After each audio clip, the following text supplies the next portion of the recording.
Europe 1 Soir Week-end, 19h05 au Proche-Orient. Le Hamas dit vouloir négocier un accord sur le cessez-le-feu et la libération d'otages à Gaza. Frédéric Simon, vous êtes le correspondant permanent d'Europe 1 à Tel Aviv.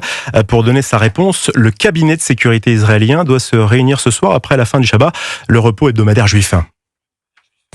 Oui, à l'issue de cette réunion, Benjamin Netanyahou annoncera très probablement qu'une délégation israélienne se rendra à Doha, la capitale du Qatar, dès demain, pour y mener des négociations indirectes avec le Hamas, des négociations qui ont de bonnes chances d'aboutir, puisque tant du côté d'Israël que de celui de l'organisation islamiste palestinienne, on affirme accepter la dernière proposition américaine de cessez-le-feu et d'échange entre otages israéliens et détenus palestiniens. Cela dit, le Hamas émet des réserves sur 3 points: la nature et l'ampleur de l'aide humanitaire, l'étendue du retrait des troupes israéliennes de la bande de Gaza et la possibilité de poursuivre les négociations si aucun accord définitif n'est conclu pendant les 2 mois de trêve prévus par la proposition américaine. Le groupe terroriste exige de Washington des garanties lui assurant que les pourparlers aboutiront à la fin des opérations militaires israéliennes. Autre motif d'inquiétude en Israël, celui exprimé par les proches des otages. 8 d'entre eux seront en principe libérés dès les premiers jours du cessez-le-feu, 2 autres 50 jours plus tard.